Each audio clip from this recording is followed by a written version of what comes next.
बोलते हो? हेलो, हाँ भाई। रदरफोर्ड मॉडल की बात है। हाँ, तो आज मैं बात करनी थी वो थी रदरफोर्ड्स के बारे में। Rutherford alpha particle scattering experiment.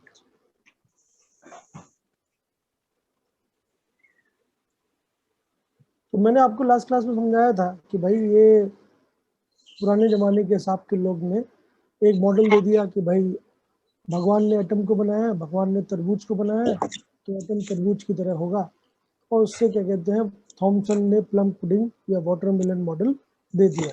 But उसके कोई बेसिस नहीं थे। क्यों नहीं थे बेसिस? क्योंकि इलेक्ट्रोस्टैटिक नेचर का हो गया आपका एटम। तो एटम में जो इलेक्ट्रोस्टैटिक नेचर के होने की वजह से इलेक्ट्रॉनिक ट्रांजिशंस, एटॉमिक स्पेक्ट्रास, आप लोग 12 पास है तो आप लोग मेरी बात समझ पा रहे होंगे कि आप जानते हैं कि एटम एनर्जी अब्जॉर्ब करके हाइयर से लोअर ऑर्बिट में, सॉरी लोअर से हाइयर ऑर्बिट में चला जाता है, और जब वो एक्साइटेड स्टेट से ग्राउंड स्टेट में आता है तो एनर्जी रिलीज करता है। These are known as absorption and emission spectrum of hydrogen. आप सभी लोग जानते हैं, बार्नर्ड, फास्टन है, ये सब सीरीजेस होती हैं। ठीक है, तो ये चीज रदरफोर्ड एक्सप्लेन ही नहीं, मतलब सॉरी थॉमसन एक्सप्लेन ही नहीं कर सकता था अपने मॉडल से। क्यों? क्योंकि उसमें तो एटम की साइज जो है, मतलब एटम के अंदर जो वाटरमेलन के जैसा है, सीड्स जो है वो इलेक्ट्रॉन्स है और फ्लैश जो है वो प्रोटॉन्स है। तो वो इलेक्ट्रॉन के ट्रांजिशन को कैसे एक्सप्लेन करेगा, है कि नहीं? तो बहुत सारे एटॉमिक स्पेक्ट्रा एक्सप्लेन नहीं हुए, स्टेबिलिटी ऑफ एटम भी एक्सप्लेन नहीं हुआ कि कैसे इलेक्ट्रॉन जो है वो पूरी तरह से पॉजिटिव चार्ज से घिरे हुए होने के बाद भी स्टेबल है। ठीक है, तब जाके पहला जो एक्सपेरिमेंटल सेटअप है या पहला जो एक्सपेरिमेंटल बेसिस पे मॉडल की बात की गई वो था रदरफोर्ड मॉडल। ठीक है, तो रदरफोर्ड ने क्या किया भाई? रदरफोर्ड ने क्या कहते हैं, बहुत ही ज़्यादा मेहनत की अपने जीवन में एक्सपेरिमेंटेशन के ऊपर। उसने क्या किया? उसने एक रेडियो एक्टिव मटेरियल ले लिया। तो रेडियो एक्टिव मटेरियल एक सेंटर लाइन में बना रहा हूँ, बाद में मैं आपको ओरिजिनल फिगर बता दूंगा, बट एक सेंटर लाइन बना दिया है मैंने।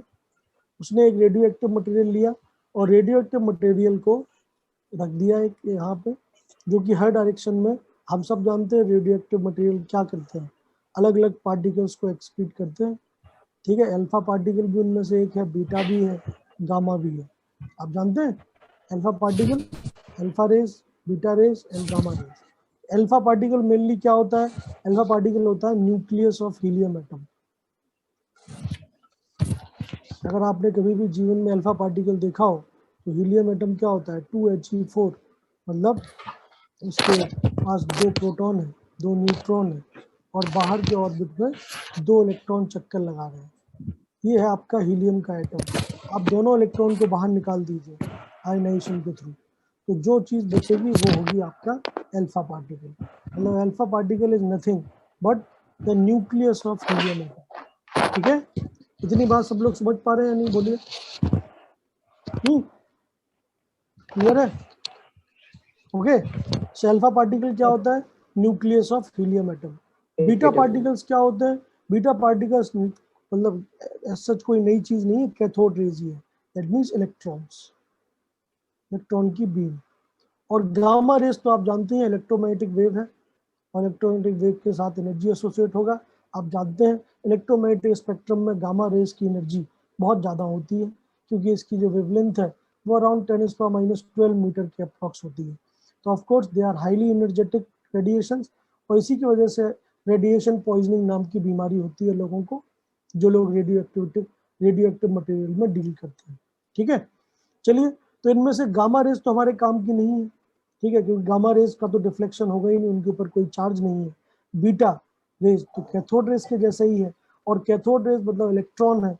अगर मुझे एटम का स्ट्रक्चर निकालना है तो मैं बिल्कुल, उसने कोशिश की होगी बीटा रेज से भी एक्सपेरिमेंट कराने की, लेकिन उससे कोई सब्सटेंशियल रिजल्ट्स नहीं मिले। ठीक है, सब्सटेंशियल रिजल्ट जो उसको मिले वो अल्फा पार्टिकल को बेस बना के मिले, क्योंकि अल्फा पार्टिकल का मास बहुत ज़्यादा था। आप देख सकते हैं अल्फा पार्टिकल का मास 4 AMU के बराबर है, और चार्ज भी बहुत सारा है, He2+, मतलब हर एक, मतलब अल्फा पार्टिकल के ऊपर 2+ के बराबर चार्ज है। क्लियर है बात? इतनी बात आप लोग समझ पा रहे हैं या नहीं? बोलिए। हेलो। Yes sir. हाँ, तो ये तो आप लोग, मतलब मैं आप लोगों को वैसे ही बहुत डिटेल मतलब सारी चीजें बता पा रहा हूँ क्योंकि आप लोग 12th पास हैं, एक बार आपने ये सारी चीजें पहले ही कर रखी है। नो डाउट हम जानते हैं कि रेडियो एक्टिव मटेरियल को हाथ से छूना पॉसिबल नहीं है, क्योंकि वो अगर आप छुएंगे तो गामा रेस से आप ही मतलब ऑक्सीडाइज हो जाएंगे, आप समाप्त हो जाएंगे, आपका डीएनए टूट जाएगा, कैंसर वगैरह हो जाएगा, ये सब चीजें हैं। तो हमेशा इसको एक एक मतलब प्रोटेक्टिव लेयर में रखा जाता है। और जो सबसे अच्छा प्रोटेक्शन है गामा रेज या अल्फा पार्टिकल या बीटा पार्टिकल से बचने का, वो होता है लेड ब्लॉक। क्योंकि लेड का काम क्या होता है, इनऑर्गेनिक केमिस्ट्री में आपने जरूर पढ़ा होगा पी ब्लॉक एलिमेंट्स में लेड के बारे में। लेड जो है वो हाई एनर्जी रेडिएशन को एब्जॉर्ब कर सकता है, ठीक है। तो लेड जो है, लेड ब्लॉक के अंदर आप रखोगे और एक बहुत छोटा सा होल कर दोगे, तो जो भी पार्टिकल निकलेंगे वो केवल उस होल से निकल सकते हैं। तो आप जो एक्सपेरिमेंट करा रहे हो, आपके ऊपर कोई जान की मतलब बाजी आप नहीं लगा रहे हो, पहली चीज। दूसरी चीज, जो पार्टिकल इस डायरेक्शन में जा रहे हैं उनको रोकना है, क्योंकि हमारे पार्टिकल एक सेंट्रल लाइन के अलोंग ही जाने चाहिए। तो मैं और ज्यादा लेड ब्लॉक लगा देता हूँ, मैं यहाँ पे भी एक लेड ब्लॉक लगा देता हूँ जिसमें एक बहुत छोटी सी स्लिट होती है बीच में, ठीक है। तो जितने पार्टिकल इधर जाएंगे वो भी एब्जॉर्ब कर लिए जाएंगे, जितने पार्टिकल इधर जाएंगे वो भी एब्जॉर्ब कर लिए जाएंगे। केवल और केवल जो मीन पोजीशन है उसके अलोंग के अल्फा पार्टिकल ही आगे बढ़ेंगे।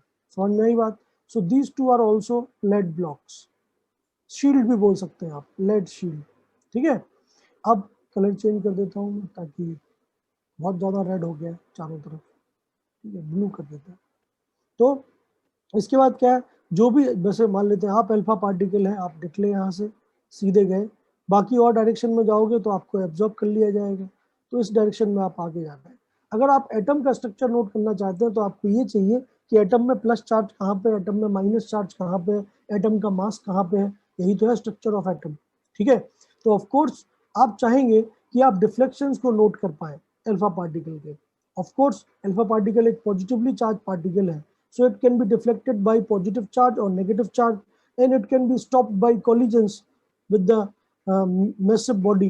तो जो भी massive body अवेलेबल है, तो इसके सामने हमें क्या रखना पड़ेगा, एटम्स। अब उस टाइम की टेक्नोलॉजी, ये कब की बात है, 1890s की। तो 1890 मतलब आज से 120 साल पहले हमारे पास ऐसी कोई टेक्नोलॉजी नहीं थी कि हम नैनो स्केल में जा पाए। अगर आपको थोड़ा बहुत भी आइडिया हो तो आप जानते हैं एटम्स की साइज किस किस ऑर्डर में होती है, 10⁻⁻10 मीटर्स, है कि नहीं। और न्यूक्लियस की साइज किस मीटर में होती है, 10⁻13 मीटर्स के रेंज में, ठीक है। तो आप समझ सकते हैं कि भाई एटम जो है उस साइज तक हम नहीं पहुंच सकते। आज बिल्कुल ऐसी टेक्निक्स है कि हम एटम तक लेवल तक पहुंच सकते हैं, क्योंकि आज हम नैनो टेक्नोलॉजी में इतने आगे बढ़ गए हैं कि हम एटम्स की लेयर तक डिपॉजिट करा सकते हैं। Graphene is a very common example of the layer deposition of atoms. Graphene क्या है, ग्राफीन ग्रेफाइट ही है, बस एक लेयर अलग कर दो। तो ग्रेफाइट की किसी भी एक लेयर को अलग कर दो और बस वो लेयर जो है वो स्टील से भी कई हजारों गुना ज्यादा स्ट्रेंथफुल है, ठीक है। सो ऑफ कोर्स आज हम ये काम कर सकते हैं, बट रदरफोर्ड के जीवन के बारे में सोचिए, जो माइक्रो स्केल पे भी नहीं पहुंच पाया, तो वो क्या एटॉमिक लेवल का एटॉमिक लेवल की शीट लगा सकता है सामने?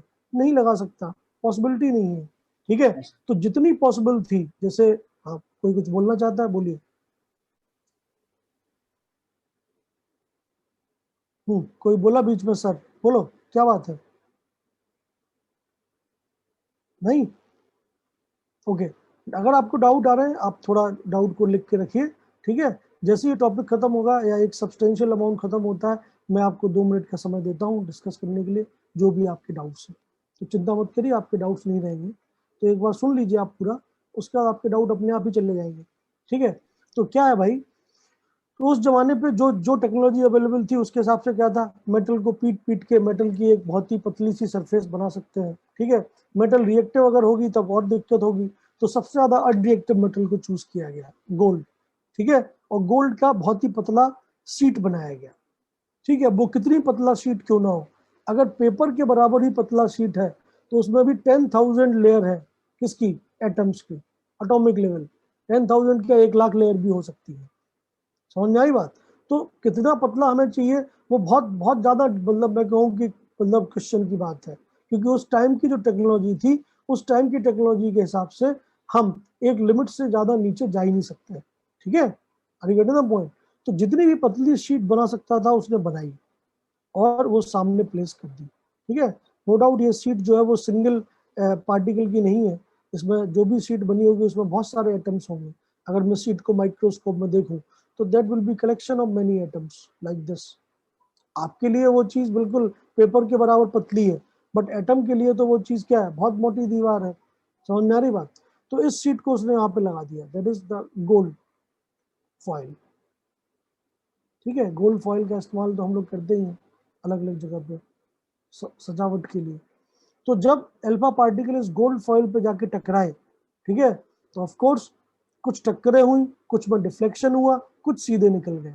तो अब अल्फा पार्टिकल को तो आप देख नहीं सकते, और उस टाइम पे तो बिल्कुल नहीं देख सकते थे। आज फिर भी आप देख पाते हो, इलेक्ट्रॉन माइक्रोस्कोप है, बट उस टाइम पे आप भूल जाइए। तो देखने का तरीका क्या था, जो हमने अभी तक सोचा कि भाई हम यहाँ पे एक स्क्रीन लगा देंगे सर्कुलर, चारों तरफ जो एक स्क्रीन है वो लगा दिया जाएगा, और उस स्क्रीन पे कोट कर देंगे किसका, ऐसे मटेरियल का जो कि फोटो सेंसिटिव हो, जैसे जिंक सल्फाइड, ठीक है। अगर मैंने जिंक सल्फाइड की कोटिंग कर दी तो जहां भी आपका चार्ज पार्टिकल जाके टकराएगा वहां पे एक ब्राइट स्पॉट देखने को मिलेगा। समझ में आ रही बात? तो उसने यही सर्कुलर स्क्रीन लगा दी और देखा कि भैया कहाँ कहाँ पे आपके अल्फा पार्टिकल स्कैटर हो रहे हैं, इसलिए इसको हम बोलते हैं अल्फा पार्टिकल स्कैटरिंग एक्सपेरिमेंट। इतनी बात सबको समझ में आई? बोलिए आपके कोई डाउट हो तो। ओपन फॉर डिस्कशन, बताइए।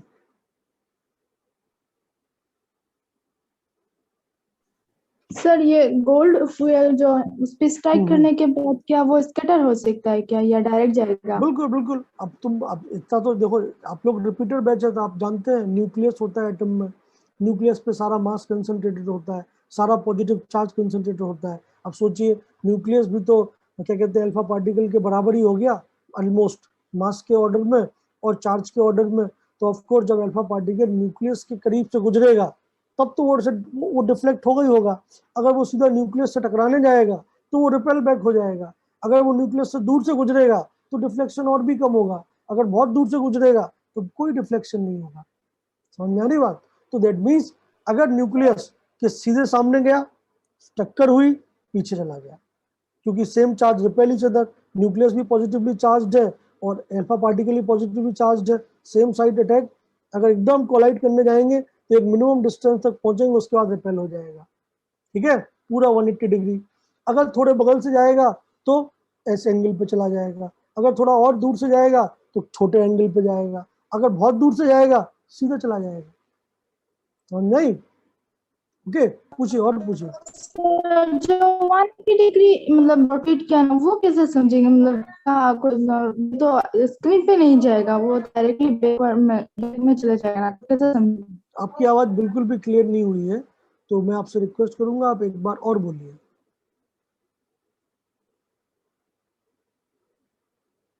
Hello hello. जो 180 डिग्री है ना, मतलब 180 डिग्री का जो डिफ्लेक्ट किया ना, हाँ ने किया था ना सर, तो वो वाला हम कैसे समझेंगे, मतलब कहाँ जाए वो उसका?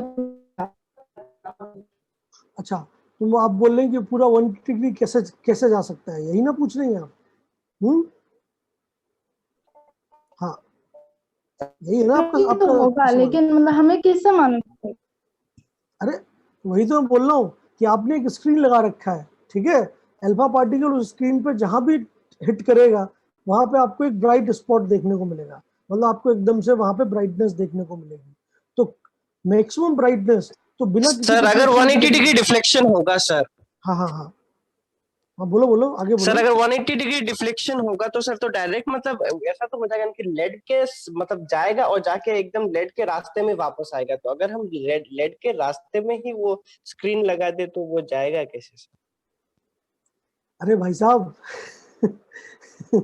ये सब जो आप लोग बातें कर रहे हैं ना भाई, ये इसके लिए फिर मेरे को आपको जो ओरिजिनल सेटअप है वो दिखाना पड़ेगा, ठीक है। मैंने तो आपको केवल एक बेसिक आइडिया बना के दिया है कि भैया बेसिक आइडिया ये होता है, ठीक है। स्क्रीन तो भाई साहब आप दूसरे प्लेन में भी लगा सकते हैं, जरूरी थोड़ी ना सेम प्लेन में लगाए, आप किसी एंगल पे भी डिफ्लेक्ट कर सकते हो। Alpha is like a particle, आपने फिजिक्स में नहीं पढ़ा क्या भाई, कॉलिजन? ऐसा भी हो सकता है, ऐसे जाके वैसे टकरा जाए। ओके, सो भाई हाँ सर। स्क्रीन के बारे में मत सोचिए आप, ठीक है। स्क्रीन कहाँ लगानी है वो हम लगा सकते हैं, वो हमारा एक्सपेरिमेंटल मतलब सेटअप है, उसके बारे में आप दिमाग मत लगाइए और उसमें दिमाग मत खपाइए। आप केवल ये समझिए कि अगर जो मैडम ने पूछा सवाल कि कैसे हो रहा है, आप बताइए। मान लेते हैं ये न्यूक्लियस है, मान लेते हैं इस पर जेड प्रोटॉन है, इसका एटॉमिक नंबर है जेड, तो इसके ऊपर टोटल चार्ज कितना है, जेड ई के बराबर। मान लेते हैं आप अल्फा पार्टिकल है, आपके ऊपर टोटल चार्ज कितना है 2+, क्योंकि आप हीलियम के न्यूक्लियस है, यही है ना। आपका एटॉमिक मास कितना है 4 AMU, क्योंकि आपके जेड की वैल्यू कितनी है 2। सोचिए, अब आप जा रहे हैं, आप भी पॉजिटिवली चार्ज है, सामने वाला भी पॉजिटिवली चार्ज है। मान लेते हैं आप अभी t=0 पे आपके पास क्या है, काइनेटिक एनर्जी, और तो कुछ नहीं है। बोलिए, अगर आप बहुत दूरी पे हैं, आपकी डिस्टेंस इंफिनिटी है, तो क्या कोई इलेक्ट्रोस्टैटिक पोटेंशियल एनर्जी है क्या? इलेक्ट्रोस्टैटिक पोटेंशियल एनर्जी कितना होता है, फॉर्मूला बताइए जरा। इलेक्ट्रोस्टैटिक पोटेंशियल एनर्जी का फॉर्मूला कितना होता है, बोलिए। 12th पास है आप लोग, बताइए क्या होता है, K Q1 Q2/R, यही होता है। इलेक्ट्रोस्टैटिक चैप्टर में पढ़ा है आपने? हेलो भाई, डाउट पूछा है तो बोलना पड़ेगा आपको। हाँ, डाउट पूछा है तो आपको बोलना पड़ेगा कि आप मेरी बात समझ पा रहे हैं या नहीं। हाँ, तो इलेक्ट्रोस्टैटिक पोटेंशियल एनर्जी इतनी है। अब सोचिए, अल्फा पार्टिकल इनफाइनाइट डिस्टेंस से आ रहा है, तो एट इन्फिनिटी डिस्टेंस, जब वो बहुत दूर है, तब इलेक्ट्रोस्टैटिक पोटेंशियल एनर्जी कितनी है, 0।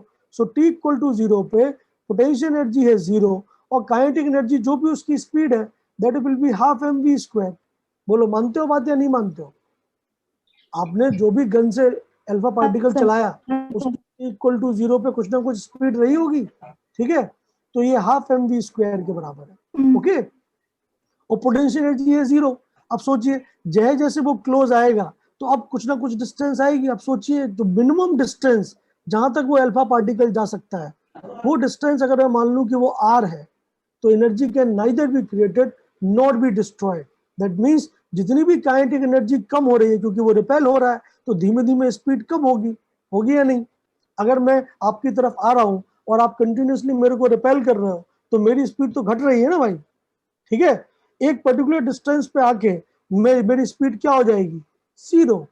मतलब मेरी काइनेटिक एनर्जी क्या हो जाएगी, 0। और मेरी सारी की सारी काइनेटिक एनर्जी शुरुआत से लेके अभी तक किस में कन्वर्ट हो जाएगी, पोटेंशियल एनर्जी में। इन पोटेंशियल एनर्जी उस टाइम पे कितनी होगी, K Q1 Q2/R मिनिमम। ये R क्या है, मिनिमम। इसी को तो हम बोलते हैं डिस्टेंस ऑफ क्लोजेस्ट अप्रोच। जब अल्फा पार्टिकल एकदम न्यूक्लियस से भिड़ने जाता है, तो वो कभी न्यूक्लियस के कांटेक्ट में नहीं हो सकता, क्योंकि हो क्या रहा है, कंजर्वेशन ऑफ एनर्जी। आप काइनेटिक एनर्जी लेके आए और काइनेटिक एनर्जी धीमे धीमे घट रही है, तो energy can neither be created not be destroyed. अगर वो घट रही है तो वो दूसरी फॉर्म में कन्वर्ट हो रही है। किस फॉर्म में कन्वर्ट हो रही है, पोटेंशियल एनर्जी में। समझ में आ रही बात? तो इस फॉर्मूले से आप पोटेंशियल एनर्जी निकाल सकते, मतलब मिनिमम डिस्टेंस, कितनी मिनिमम डिस्टेंस तक अल्फा पार्टिकल न्यूक्लियस के पहुंच सकता है, ये तक निकाल सकते हैं आप। आपको क्या करना है, इस पूरे के पूरे फिनोमेना में t=0 से लेके जब तक अल्फा पार्टिकल सबसे क्लोजेस्ट डिस्टेंस पे पहुंचा, उस टाइम में क्या हो रहा है, kinetic energy is converted into potential energy. आप ये फॉर्मूला लगा दीजिए, आपको आंसर मिल जाएगा। ½ mα v⁴ k। Alpha particle पे चार्ज कितना है 2e, और न्यूक्लियस पे चार्ज कितना है Ze/r मिनिमम। आप r मिनिमम कैलकुलेट कर सकते हैं, ठीक है। जनरल डिस्कशन, फिजिक्स का सवाल है, केमिस्ट्री का नहीं। फिजिक्स में वर्क पावर एनर्जी पढ़ाया आपने या नहीं, बोलिए। वर्क पावर एनर्जी पढ़ा है ना नसीमा जी आपने? वर्क पावर एनर्जी में यही पढ़ाया जाता है कि एनर्जी या तो एक पॉइंट से दूसरे पॉइंट पे ट्रांसफर की जा सकती है, या एक फॉर्म से दूसरे फॉर्म में कन्वर्ट की जा सकती है। Energy can not be destroyed and can not be created, ठीक है, ऑटोमेटिकली। तो अल्फा पार्टिकल को आप ऐसे समझिए, कोलिजन हो रहा है, कोलिजन के जैसा है, और साथ में इलेक्ट्रोस्टैटिक रिपल्शन है, ठीक है। क्लियर है बात? एक कोई भाई साहब भी बोल रहे थे, भाई साहब कहाँ गए? हाँ सर। भाई साहब कहाँ गए? हेलो। हाँ सर, क्लियर हुआ सर। क्या नाम है तुम्हारा? अबू सले? Yes sir. अबू, हाँ, तो क्लियर है बात। तो ये वाली बात, हाँ ये सर, वाली हाँ चीज हो सर, रही है यहाँ पे, ठीक है। हाँ अब सर, आप क्लियर है अगर सर। 11th में होते तो मैं आपको ये नहीं बता पाता, ठीक है, क्योंकि 11th वालों को तो यही पता ही नहीं पोटेंशियल एनर्जी ये सब क्या होता है, बट आप लोग 12th पास है तो आपको मैं ये चीज एक्सप्लेन कर पा रहा हूँ, नो डाउट, अच्छी बात है, समझिए। ओके, सो अल्फा पार्टिकल, ये तो पक्की बात है कि अल्फा पार्टिकल क्या होंगे, स्कैटर होंगे, ये तो आप मानते हो या नहीं मानते हो? ठीक है, अगर न्यूक्लियस के सामने गया तो रिपेल हो गया। अब सोचिए अल्फा पार्टिकल अगर न्यूक्लियस के बगल से निकले, ये जा रहा है अल्फा पार्टिकल, न्यूक्लियस यहाँ पे हो, तो न्यूक्लियस उसको रिपेल कर देगा किसी ना किसी एंगल पे। अगर और भी क्लोज से जाएगा तो पूरा और बड़ा एंगल से रिपेल करेगा, सीधा जाके टकराएगा तो वापस भेज देगा। समझ में आ रही बात? दैट मीन्स इसी चीज को हम बोलते हैं स्कैटर हो जाना, स्कैटरिंग, कि मैं एक स्ट्रीम लाइन में आ रहा हूँ और स्ट्रीम लाइन में आते आते एकदम से मेरे ऊपर फोर्स लगा और मैं चारों डायरेक्शन में चला गया, इधर इधर इधर इधर अलग अलग डायरेक्शन चला गया। This is known as what? Scattering. समझ में आई बात? तो रदरफोर्ड का जो एक्सपेरिमेंट है that is known as scattering experiment. Why? क्या बोलना है sir? Why most of the alpha particle passed almost unscattered in this experiment? आने दो भाई, आएगा, चिंता मत करो, ठीक है। तो ऑब्जर्वेशन क्या क्या है, जैसे चलो मैंने आपको एक्सप्लेन कर दिया क्योंकि आपने पूछा, बट ऑब्जर्वेशन क्या क्या है इस एक्सपेरिमेंट के, वो यही है कि भैया मैक्सिमम अल्फा पार्टिकल सीधे निकल गए, ठीक है, कोई दिक्कत ही नहीं हुई उन्हें। That means there is no deflection seen, मतलब मैक्सिमम ब्राइटनेस आपको इस जगह पे मिलती है, सेंट्रल लाइन के अलोंग। अगर मैं ब्राइटनेस की प्रोफाइल बनाऊं सेंट्रल लाइन के अलोंग, तो यहाँ पे मैक्सिमम ब्राइटनेस है, और जैसे जैसे मैं दूर जा रहा हूँ ब्राइटनेस घटती जा रही है, जैसे जैसे मैं दूर जा रहा हूँ ब्राइटनेस घटती जा रही है। This is the profile of brightness that you will see. समझ में आई बात? ओके, कुछ ऐसे अल्फा पार्टिकल मिले जो पर्टिकुलर एंगल पे डिफ्लेक्ट हो गए, छोटे एंगल पे, ठीक है, तो छोटे एंगल पे ब्राइटनेस और भी कम है। कुछ ऐसे अल्फा पार्टिकल ही मिले, यहाँ पे भी स्क्रीन लगा सकता हूँ मैं, तो जो बड़े एंगल पे डिफ्लेक्ट हुए जिनकी ब्राइटनेस और भी कम है, ठीक है, इस टाइप से, मतलब ऑब्ट्यूज एंगल पे भी हमें अल्फा पार्टिकल मिले, पर बहुत ही कम, वेरी फ्यू, और बहुत ही कम, मतलब नेग्लिजिबल अमाउंट अल्फा पार्टिकल का ऐसा मिला जो जैसा गया था वैसा ही वापस आ गया। समझ में आई बात? ठीक है, तो आप समझ सकते हैं कि भाई वो नेग्लिजिबल अमाउंट जो है वो अराउंड आता है कि मान लो आप 10,000 में 20,000 में एक पार्टिकल, ऐसा। तो अगर आपने 20,000 अल्फा पार्टिकल भेजे, 10,000 अल्फा पार्टिकल भेजे, तो एक अल्फा पार्टिकल ऐसा होगा जो जिस लाइन में गया था उसी लाइन में वापस रिट्रेस हो गया। समझ में आ रही बात? ओके, तो ये था एक्सपेरिमेंटल रिजल्ट जिसको हम बोलते हैं अल्फा पार्टिकल स्कैटरिंग एक्सपेरिमेंट, ठीक है। ओके, तो अब मैक्सिमम अल्फा पार्टिकल सीधे क्यों चले गए, इसके ऊपर एनालिसिस होगी, ठीक है। कोई भी रिसर्च जो होती है वो केवल एक्सपेरिमेंट थोड़ी ना होता है भाई, एक्सपेरिमेंट हो गया, बट एक्सपेरिमेंट से अगर आप एनालिसिस नहीं कर पा रहे हैं, आप एक्सपेरिमेंट के डेटा जो आपको मिला उस डेटा को आप अगर पुट नहीं कर पा रहे हैं चीजों में, तो फिर आपका वो एक्सपेरिमेंट किसी काम का नहीं है। तो रदरफोर्ड ने एक्सपेरिमेंट बहुत सारे पार्टिकल से किया, केवल अल्फा पार्टिकल नहीं है, बीटा से भी किया होगा, अलग अलग पार्टिकल लिए होंगे, प्रोटॉन भी लिया होगा, पता नहीं क्या क्या लिया होगा, ठीक है, बट उसे सबसे अच्छा रिजल्ट जिसको वो एनालाइज कर पाए वो उसे अल्फा पार्टिकल में मिला, ठीक है। इतनी बात समझ पा रहे हैं आप लोग? बोलिए।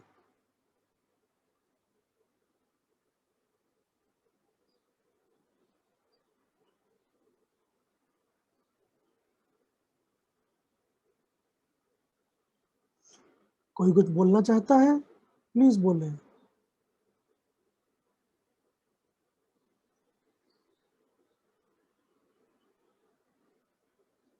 हेलो, अरे इतनी शांति क्यों है भाई साहब? ऐसा मत करो, बोलना चाहिए आपको। हेलो हेलो हेलो, उठ जाओ सभी लोग। हाँ सर। हाँ बोलो बोलो, मुंह खोलो। Yes sir.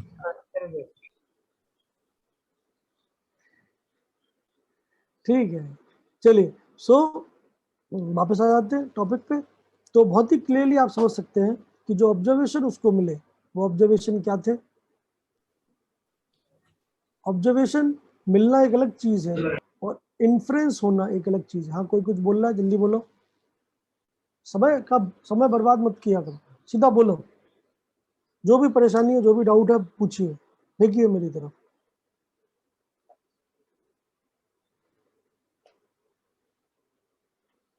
अगर डाउट परेशानी नहीं है तो अपना माइक ऑफ रखिए, जैसे डाउट परेशानी हो तो माइक ऑन कर दीजिए, मुझे पता चल जाएगा कौन बोल रहा है। चलिए, तो पहला ऑब्जर्वेशन जो था वो क्या था? Maximum alpha particle shows no deflection। क्या इसका इन्फ्लुएंस क्या होगा कि maximum portion of volume atom is vacant। Of atom is vacant. बिल्कुल सही बात है, ठीक है। दूसरा ऑब्जर्वेशन क्या था? Few alpha particles are deflected, ठीक है, एट एन एंगल। और ये भी देखा गया कि नंबर ऑफ अल्फा पार्टिकल्स जो डिफ्लेक्ट हुए हैं वो घटते जाते हैं, मतलब एंगल बढ़ेगा तो नंबर ऑफ अल्फा पार्टिकल घटेगी। इसका मतलब क्या है? इसका मतलब इससे क्या इन्फ्लुएंस निकल सकता है? इससे इन्फ्लुएंस निकल सकता है कि अल्फा पार्टिकल्स, मतलब देयर आर फ्यू मतलब मैं कहूँ कि massive objects having positive charge, क्योंकि इलेक्ट्रॉन का तो मास नेग्लिजिबल है। अगर आप खुद सोचिए, मैं बोलूँ कि सन अर्थ को अपनी तरफ, मतलब सन अर्थ को अपनी तरफ खींच रहा है, अर्थ सन को भी अपनी तरफ खींच रहा है, ग्रेविटेशनल फोर्स ऐसे समझ लो। लेकिन अगर मैं बोलूँ कि कोई भी खिंचाव होगा तो डिफ्लेक्शन किसका होगा, सन का या अर्थ का? बताइए, बेसिक सा आइडिया। जैसे मैं हूँ, मेरा मास है मान लेते हैं 100 kg, और एक बॉल है जिसका मास है 50 kg, मतलब सॉरी 50 ग्राम। 50 ग्राम वाली बॉल मेरे को अपनी तरफ खींच रही है, मैं 50 ग्राम की बॉल को अपनी तरफ खींच रहा हूँ। बताइए कौन मूव करेगा, मैं या बॉल? Physics, ball. जिसका मास कम है। तो ऑफ कोर्स अगर मैं अल्फा पार्टिकल की बात करूं तो अल्फा पार्टिकल है हीलियम का न्यूक्लियस, जिसका मास क्या है 4 AMU के बराबर, और 1 AMU में 10,000 से भी ज्यादा इलेक्ट्रॉन्स आ सकते हैं। इलेक्ट्रॉन का मास जानते हैं आप कितना होता है? 9.1 × 10⁻31 है। और 1 AMU जानते हैं कितना होता है? 1 AMU होता है 10⁻27 के ऑर्डर में, मतलब 10,000 का अंतर है कम से कम। समझ नहीं बात? तो एक AMU में 10,000 इलेक्ट्रॉन आते हैं। अब मैं अगर इलेक्ट्रॉन हूं और इलेक्ट्रॉन में अगर पॉजिटिव चार्ज को अपनी तरफ अट्रैक्ट भी करूं तो वो पॉजिटिव चार्ज इतना मासिव है कि मैं उसको अपनी तरफ अट्रैक्ट नहीं कर सकता, सेंटर ऑफ मास उसी के पास है, तो मैं खुद उसकी तरफ चला जाऊंगा। समझ में आ रही बात? तो अल्फा पार्टिकल का अगर डिफ्लेक्शन हुआ है तो ये इलेक्ट्रॉन की वजह से नहीं हुआ है, ये बात पक्का है। ये किसकी वजह से हुआ है? प्रोटॉन की वजह से, जिनमें मास है। तो कुल मिला के मैं क्या बोल सकता हूं कि भैया all the mass and positive charge should be concentrated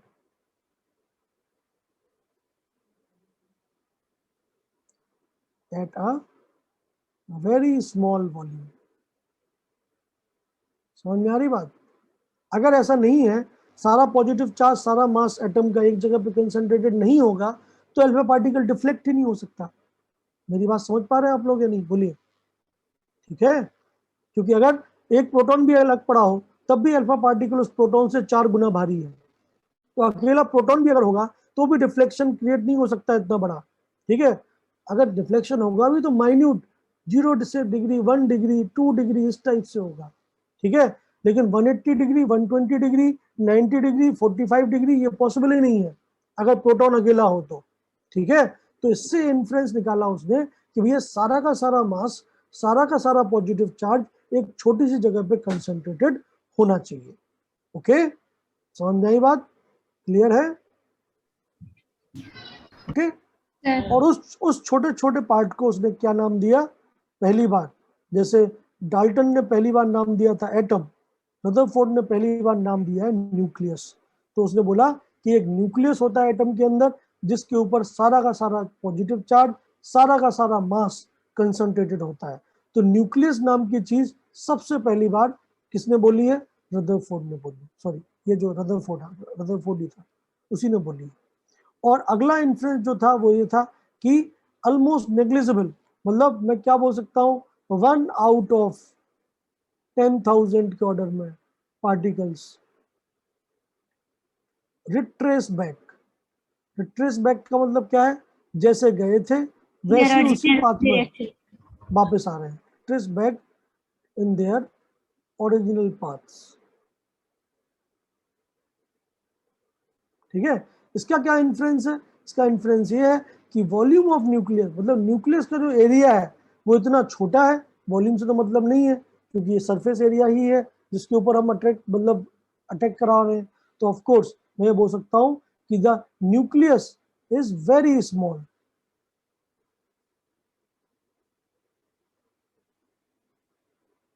as compare to atom. मतलब इन्फ्रेंस ऐसे दिया गया जैसे अगर पूरा फुटबॉल का फील्ड एटम है तो अकेली फुटबॉल जो सेंटर पे रखी हुई है that is like the nucleus. समझ में आ रही बात? तो न्यूक्लियस इतना छोटा होता है पूरे मतलब एटम के वॉल्यूम के हिसाब से कि भैया उसमें पूरे एटम का मास तो है बट उसका साइज जो है दैट इज ऑलमोस्ट नेग्लिजिबल।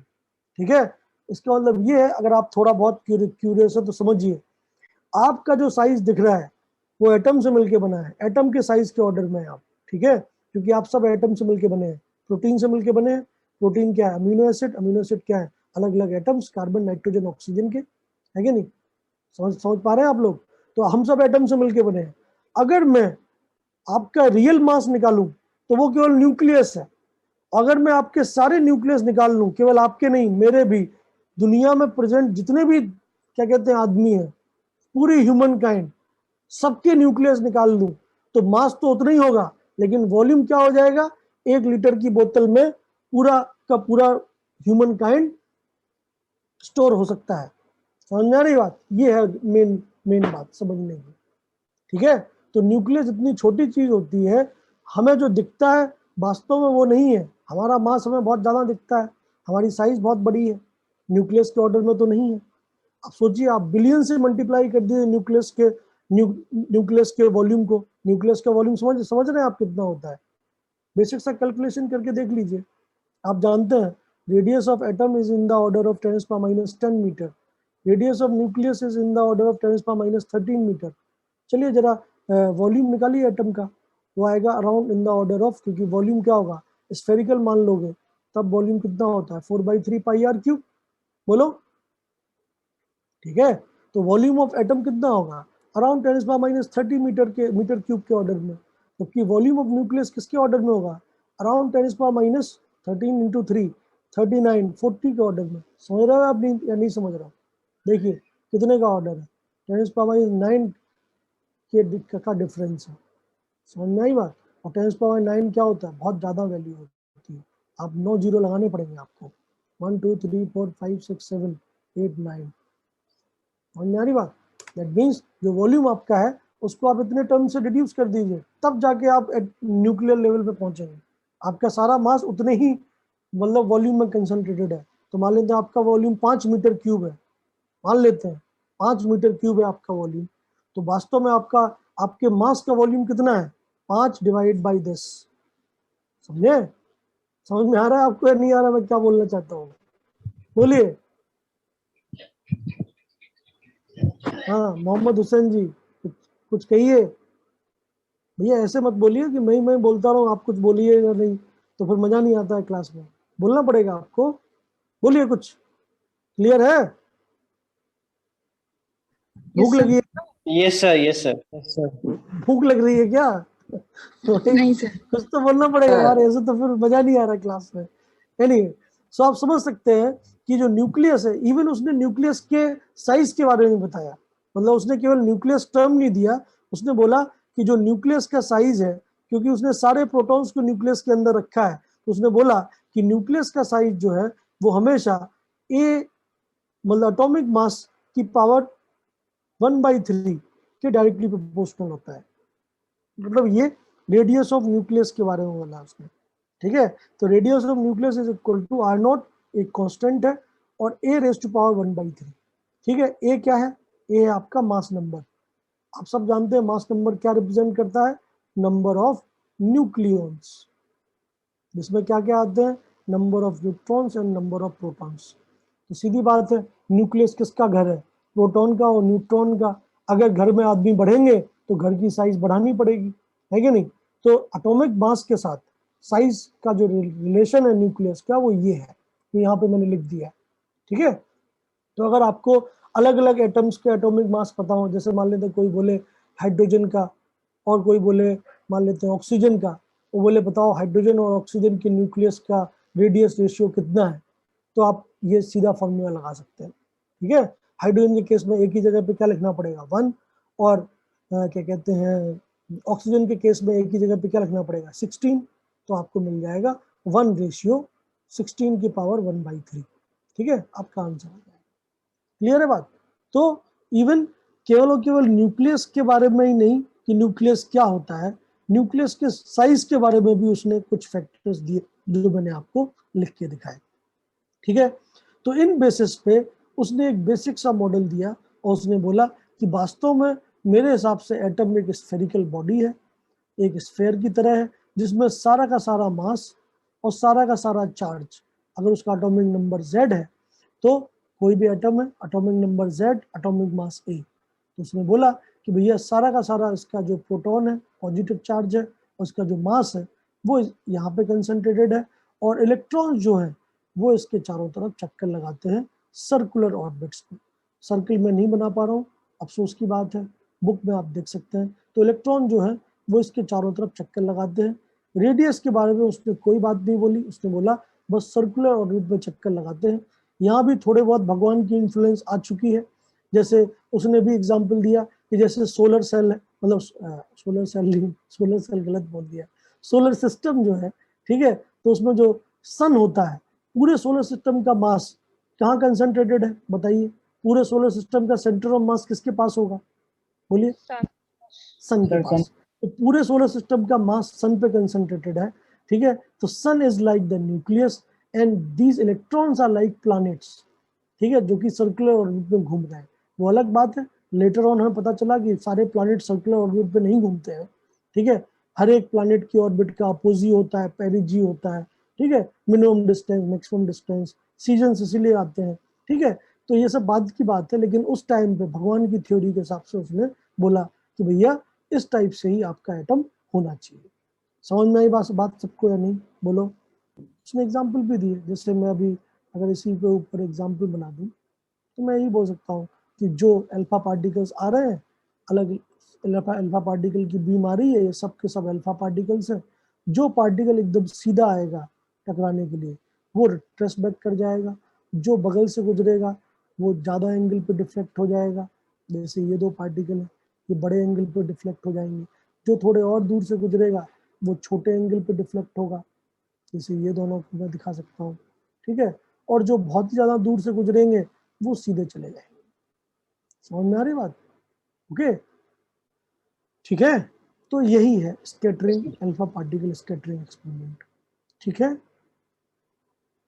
कोई कुछ कहना चाहता है इसके बारे में? चलिए, सो ये बात पक्की है। उसने क्या रिजल्ट दिया? उसने पहला रिजल्ट दिया कि एटम जो है वो स्फेरिकल होते हैं, पहली चीज। ठीक है, स्फेरिकल इन नेचर। दूसरी चीज कि एटम का सारा mass, all mass and all positive charge is concentrated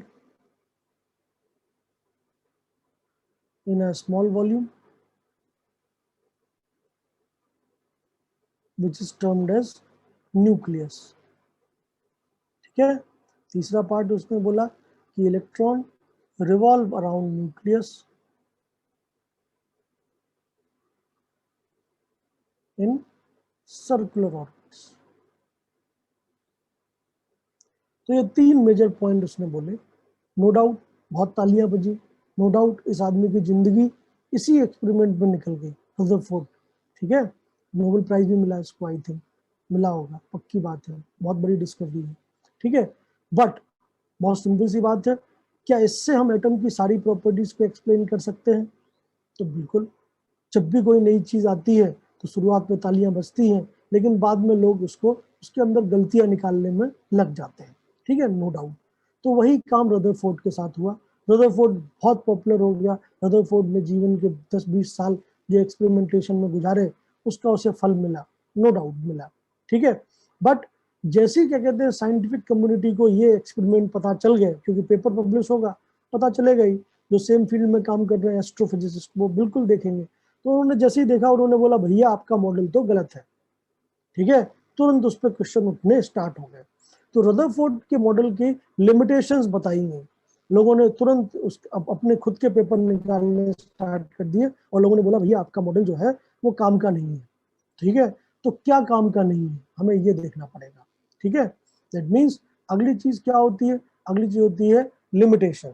I think limitation का जो टॉपिक है वो बिल्कुल मेरे सामने लिखा हुआ है, तो ज़्यादा क्योंकि अपन लोग वैसे ही थोड़ा स्पीड कम है तो क्यों ना मैं लिखा हुआ टॉपिक ही इस्तेमाल करूँ, बेटर है। ठीक है, तो रदरफोर्ड मॉडल की अगर मैं बात करूं तो ऑफ कोर्स रदरफोर्ड मॉडल एक अपने आप में एक क्या कहते हैं बहुत बड़ा, मैं कहूँ कि इम्पैक्टफुल इवेंट रहा है एटम्स की लाइफ में। ये एटम डिवाइड होगा, एटम का स्ट्रक्चर पहला एक्सपेरिमेंटल बेस्ड स्ट्रक्चर रदरफोर्ड ने दिया। पहली बार न्यूक्लियस नाम के टर्म को पहली बार रदरफोर्ड ने इस्तेमाल किया, उसी ने ये टर्म दिया है न्यूक्लियस। न्यूक्लियस की साइज के बारे में भी थोड़ा बहुत बोला गया, ये सारी चीज हुई। ठीक है, डिस्टेंस ऑफ क्लोजेस्ट अप्रोच, ये फिजिक्स की प्रॉब्लम है, ये आप जरूर याद रखिएगा, ये जो मैंने यहाँ पे लिखा है ये formula you can use for to calculate distance of closest approach. ये यहाँ का नहीं है, ये फिजिक्स का है। ठीक है, जब कभी भी दो चार्ज पार्टिकल अगर एक दूसरे की तरफ आ रहे हैं एक्सीलरेशन मोड में, तो भैया मिनिमम कितनी डिस्टेंस तक वो आ सकते हैं वो हम ऐसे कैलकुलेट कर सकते हैं। हम पूरी काइनेटिक एनर्जी को पोटेंशियल एनर्जी में कन्वर्ट कर देंगे और बस हमारा काम हो गया। ठीक है, तो ये इंपॉर्टेंट टॉपिक है। ये अलग से बताऊं या ये समझ गए आप लोग? बोलिए। हेलो, ये डिस्टेंस ऑफ क्लोजेस्ट अप्रोच निकाल पाएंगे आप? अगर मैं दे दूं कि एक अल्फा पार्टिकल है, उसको मैंने इतनी स्पीड से फेंका एक न्यूक्लियस की तरफ, बताओ वो कितनी मिनिमम डिस्टेंस पे तक पहुंच सकता है? अगर ये आपको मैं बोलूं तो आप कर पाएंगे या नहीं? हेलो, यस ठीक है ना? Yes sir. हाँ, हाँ सर। ठीक है। सर। तो ये आप पोटेंशियल एनर्जी काइनेटिक एनर्जी में इंटर कन्वर्जन कर लीजिएगा। एनीवे, तो लिमिटेशंस की बात मैं कर रहा था। तो Rutherford model is over, now we will मतलब see the limitations of Rutherford model. तो उसके लिए मैं आपको स्क्रीन शेयर करता हूँ। लिखने में समय जाता है मेरा, समझाने में समय कम है। ये लो, चलिए समझ लीजिए। स्क्रीन दिख रही है सबको? Yes sir. सब लोग स्क्रीन देख पा रहे हैं? Yes, sir. चलिए, हाँ बहुत सर। अच्छी बात है। सर। तो रदरफोर्ड का जो सबसे पहला लिमिटेशन था, the very first limitation of Rutherford, जो कि लोगों ने पॉइंट आउट किया, वो था स्टेबिलिटी ऑफ एटम। मतलब लोगों ने बोला कि आपका एटम का मॉडल बन गया, बहुत अच्छी बात है, आपने एक्सपेरिमेंट कराया, बहुत बहुत बहुत बढ़िया, लेकिन आपका एटम स्टेबल हो ही नहीं सकता। और हम सब एटम से मिलके बने हैं, हम सब स्टेबल हैं, इसका मतलब आपका मॉडल खराब है। लोगों ने, तो रदरफोर्ड ने पूछा भैया क्यों मेरा मॉडल अनस्टेबल है? तो उसको समझाया गया। समझाया किस बेसिस पे गया? मैक्सवेल की इलेक्ट्रोडायनेमिक थ्योरी के बेसिस पे। ये बहुत ही पॉपुलर थ्योरी है। रदरफोर्ड के जीवन से भी 200 साल पहले मैक्सवेल नाम के एक और महान साइंटिस्ट थे, न्यूटन के बराबर के स्ट्रेचर वाले, जिनका नाम था मैक्सवेल। मैक्सवेल अपनी दुनिया में मतलब one of the most famous scientist में से एक है। आगे चल के जब आप कभी भी फिजिक्स पढ़ेंगे बैचलर लेवल पे, मास्टर लेवल पे, इवन किसी कॉलेज में, तो मैक्सवेल नाम के आदमी से आपका पाला जरूर पड़ेगा। और मैक्सवेल ने केवल यहाँ काम नहीं किया है, केमिस्ट्री में भी काम किया है। जैसे याद करिए, आपने जब केमिस्ट्री में गैसियस स्टेट पढ़ा है तो गैसियस स्टेट में आपने मैक्सवेल डिस्ट्रीब्यूशन कर्व जरूर बनाया होगा। याद करिए, नहीं आ रहा याद? याद दिलाऊं? आपने ऐसा कर्व जरूर बनाया होगा कि किसी भी टेम्परेचर पे यह n/Na total number of gas part fraction of gas molecule, और ये है वेलोसिटी। तो ऐसा आपने ग्राफ जरूर बनाया होगा गैसियस स्टेट में। This is known as Maxwell distribution curve.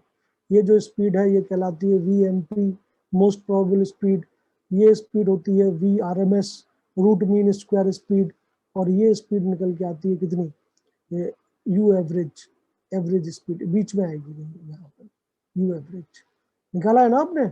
U average का फॉर्मूला, UMP का फॉर्मूला, URMS का फॉर्मूला। तो ये जो फॉर्मूले निकलते हैं वो इन्हीं भाई साहब की देन है, मैक्सवेल भाई साहब की। समझ में आई बात?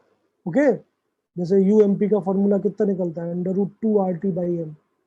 URMS का √3 RT/m। और U एवरेज का under root 8 RT by pi M. ये आपने जरूर पढ़ा हो, पढ़ा है नहीं पढ़ा है बोलो। तो मैक्सवेल नाम के आदमी ने केवल फिजिक्स नहीं केमिस्ट्री में भी काम किया है, स्टैटिक्स पे काम किया है, मैथमेटिक्स में भी काम किया है। तो मैक्सवेल का जो इलेक्ट्रोडायनेमिक्स थ्योरी है, ये अपने आप में मैक्सवेल को माना जाता है फादर ऑफ इलेक्ट्रोडायनेमिक्स। मतलब इलेक्ट्रिसिटी वाला कोई भी काम होगा मैक्सवेल की इक्वेशन जरूर लगेगी। मैक्सवेल ने एक थ्योरी दी थी इलेक्ट्रोडायनेमिक्स की और या इलेक्ट्रोमैग्नेटिज्म की, जिस थ्योरी का कहना क्या था कि जब कोई भी चार्ज पार्टिकल, मैं यहाँ पे लिख देता हूँ, एक चार्ज पार्टिकल फिक्स है और दूसरा चार्ज पार्टिकल मूविंग है, जो इस चार्ज पार्टिकल की इलेक्ट्रिक फील्ड में मूव कर रहा है Q2 और उसकी स्पीड है v। समझ में आ रही बात। तो मैक्सवेल का कहना यह था कि कभी भी अगर आपको इलेक्ट्रोमैग्नेटिक वेव जनरेट करनी है तो यही तरीका है इलेक्ट्रोमैग्नेटिक वेव जनरेट करने का। उसका कहना यह था कि whenever a charge particle moves in the electric field of another charge particle, then it is the foundation on the moving charge particle to release electromagnetic waves। समझ में आ रही बात मैं क्या बोल रहा हूँ? ये है इलेक्ट्रोडायनेमिक की थ्योरी, ठीक है। सो एनी चार्ज पार्टिकल, ये नीचे लिखा हुआ है, any charge particle moving in electric field of another charge particle is bound to release energy in the form of electromagnetic wave. So this is the most important analysis of what? Maxwell, जो कि Rutherford से भी बहुत senior और बहुत बड़े आदमी थे, जो बोल के गए, प्रूव करके गए मैथमेटिकली। तो भैया सीधी बात है, अगर मैं आपके मॉडल को मान लूं, अगर मैं रदरफोर्ड मॉडल को मान लूं ये इस टाइप से, तो ऑफ कोर्स मेरा इलेक्ट्रॉन है, मेरा न्यूक्लियस है, न्यूक्लियस पे सारा चार्ज रखा हुआ है जो कि स्टेशनरी है, और मेरा इलेक्ट्रॉन मूव कर रहा है। तो मेरा इलेक्ट्रॉन किसकी इलेक्ट्रिक फील्ड में मूव कर रहा है, किसके इन्फ्लुएंस में मूव कर रहा है? न्यूक्लियस के। कर रहा है या नहीं? ठीक है। तो इलेक्ट्रॉन के ऊपर ये बाउंडेशन है कि उसे कुछ ना कुछ एनर्जी का फ्रैक्शन किस फॉर्म में रिलीज करना पड़ेगा? इलेक्ट्रोमैग्नेटिक वेव की फॉर्म में। समझ में आई बात? बोलो। ठीक है। दैट मीन्स अगर मैं बोलूं कि इनिशियल एनर्जी, हाँ बोलो बोलो भाई, हाँ सर बोलने के बाद भी बोलना है। सर क्या है? हाँ सर समझ में आया। अरे अच्छी बात है, समझ में आया, बहुत अच्छी बात है, वेरी गुड। ठीक है। समझ में नहीं आया तो मतलब मैं हूँ, समझ में आया तो बहुत अच्छी बात है यार, क्या ही कोई दिक्कत ही नहीं है मेरे को।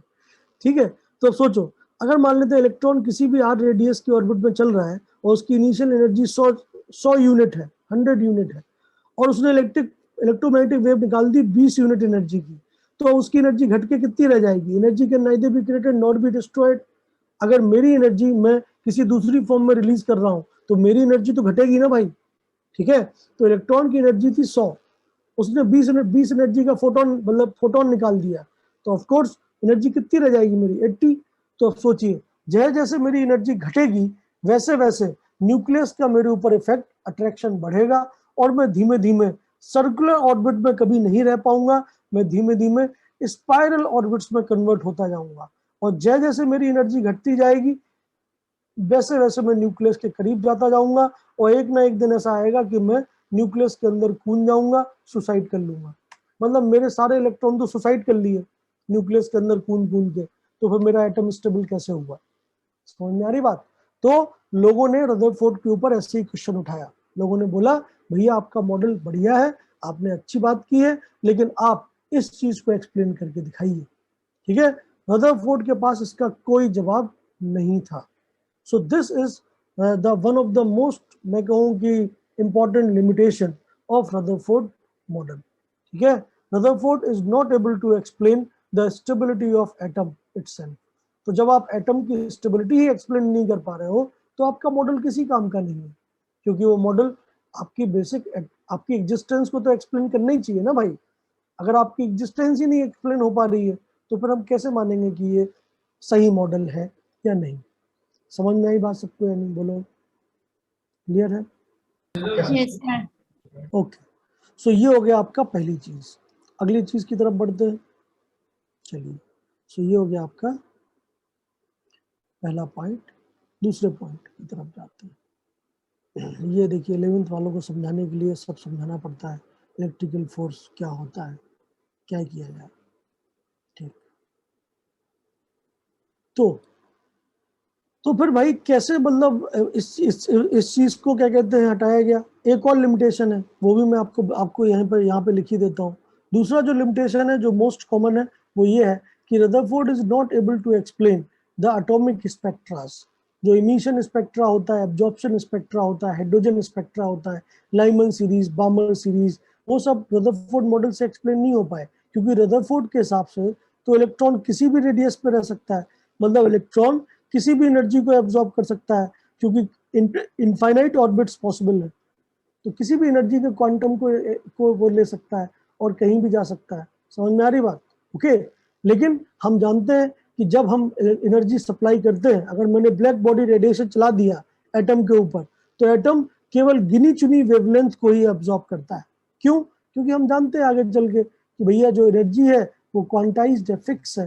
फर्स्ट ऑर्बिट की एनर्जी -13.6 है, सेकेंड ऑर्बिट की एनर्जी -3.4 है हाइड्रोजन एटम के लिए। तो इलेक्ट्रॉन केवल इतनी एनर्जी के ही फोटोन को एब्जॉर्ब करता है, इस टाइप की एनर्जीज को एब्जॉर्ब नहीं कर पाएगा, इस टाइप की एनर्जीज को एब्जॉर्ब नहीं कर पाएगा। तो ये चीजें रदरफोर्ड मॉडल से एक्सप्लेन नहीं हो सकती। तो रदरफोर्ड मॉडल की जो मेन लिमिटेशंस है वो दो है। एक, स्टेबिलिटी ऑफ एटम एक्सप्लेन नहीं हुआ, दूसरा इलेक्ट्रॉनिक ट्रांजिशंस एक्सप्लेन नहीं हो पाएंगे। इलेक्ट्रॉनिक ट्रांजिशन से ये स्पेक्ट्रम बनता है, तो मतलब एटॉमिक स्पेक्ट्रा एक्सप्लेन नहीं होगा। समझ में आई बात? ये दो चीजें हैं जो कि रदरफोर्ड के मॉडल को लिमिट कर देती हैं, बकवास बना देती हैं। इन चीजों को सॉल्व किया गया। तो सबसे पहले सॉल्व किया गया लिमिटेशन स्टेबिलिटी वाली, और स्टेबिलिटी वाली लिमिटेशन को जिसने सॉल्व किया उसने रदरफोर्ड का पूरा मॉडल कॉपी पेस्ट कर लिया। ठीक है, बस उसने बोला कि मैं स्टेबिलिटी एक्सप्लेन कर दूंगा, तो बस ये मॉडल अब मेरा हो गया। तो उसी के नाम पे इसका नाम चेंज हो जाता है रदरफोर्ड से बोर्स मॉडल।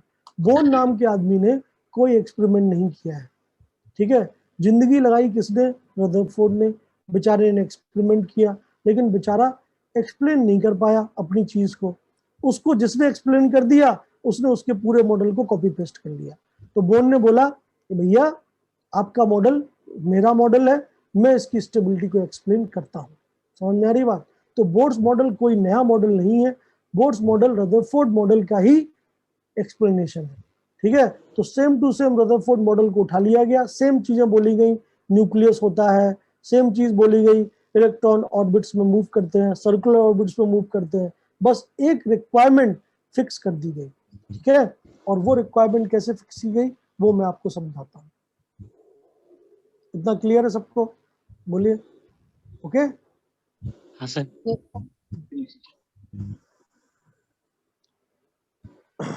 तो बोर्न ने क्या किया? बोर्न ने सिंगल इलेक्ट्रॉन सिस्टम के लिए, अगेन बोर की भी लिमिटेशन है, बोर की लिमिटेशन क्या है? सिंगल इलेक्ट्रॉन सिस्टम के लिए ही बोर्स मॉडल वैलिड है। ठीक है, मल्टी इलेक्ट्रॉन सिस्टम के लिए बोर्स मॉडल नहीं है। तो बोर्न ने क्या किया? बोर्न ने ये बोला कि इलेक्ट्रॉन मुंह उठा के किसी भी डिस्टेंस पे नहीं मूव करता है, मतलब रेडियस कुछ भी नहीं हो सकता है। उसने ये बोला कि as per the Maxwell theory of electrodynamics में सिंगल इलेक्ट्रॉन सिस्टम के लिए, मतलब जिसके न्यूक्लियस पे Z प्रोटॉन हो और जो इलेक्ट्रॉन मूव कर रहा हो चारों तरफ, उस इलेक्ट्रॉन के लिए अगर मुझे एनर्जी रिलीज 0 करना है, ठीक है, क्योंकि दिक्कत क्या थी? इलेक्ट्रॉन को एनर्जी रिलीज करनी पड़ रही थी, जिसकी वजह से उसकी एनर्जी घट रही थी और वो एक दिन न्यूक्लियस के अंदर सुसाइड कर रहा था। अगर मुझे ऐसी कोई डिस्टेंस मिल जाए, मैजिकल डिस्टेंस, जिस डिस्टेंस पे इलेक्ट्रॉन मूव करे और एनर्जी रेडिएशन 0 हो जाए, तो मतलब वो अनंत काल तक उसी डिस्टेंस पे चल सकता है। समझ में आ रही बात या नहीं आ रही है? यही है मेन चीज बोर्स मॉडल की। तो बोर्न ने क्या किया? बोर्न ने मैक्सवेल की इक्वेशन को सॉल्व किया। कंडीशन क्या ली? कंडीशन ली उसने सिंगल इलेक्ट्रॉन सिस्टम। तो सिंगल इलेक्ट्रॉन सिस्टम की ही बात की, मतलब ऐसे एटम जैसे हाइड्रोजन एटम, हीलियम में दो इलेक्ट्रॉन होते हैं, एक निकाल दो तो हीलियम प्लस एटम। लिथियम में 3 होते हैं, 2 निकाल दो तो Li2 प्लस एटम। ठीक है, बेरिलियम में 4 होते हैं, 3 निकाल दो, 3 से ज्यादा निकलते नहीं, इसलिए जनरली इन एटम्स की बात कीजिए, एटम्स या आयंस जो भी बोले आप। ठीक है, तो इनके लिए बोर्न ने इक्वेशन को सॉल्व किया और बोर्न को एक इंपॉर्टेंट रिजल्ट मिला। और वो इंपॉर्टेंट रिजल्ट क्या था? कि जिन ऑर्बिट्स में या मतलब जिन डिस्टेंसेस पे एंगुलर मोमेंटम इलेक्ट्रॉन का h/2π के इंटीजर मल्टीपल में आ जाता है, उन डिस्टेंसेस पे जो एनर्जी रिलीज्ड है वो जीरो हो जाती है, मतलब इलेक्ट्रॉन को कोई एनर्जी रिलीज नहीं करनी है as per Maxwell theory also, और इलेक्ट्रॉन इनफाइनाइट टाइम तक उसी डिस्टेंस पे ट्रेवल कर सकता है without losing any quanta of energy. And ऐसी डिस्टेंसेस को उसने बोला लाइसेंस ऑर्बिट या स्टेशनरी ऑर्बिट या नॉन रेडिएटिंग ऑर्बिट्स, मतलब ऐसी डिस्टेंसेस जहां पे अगर आप मूव करेंगे तो आपको कोई भी एनर्जी रिलीज करने की आवश्यकता नहीं है। समझ में आ रही बात या नहीं आ रही है? बोलिए बोलिए, क्लियर है?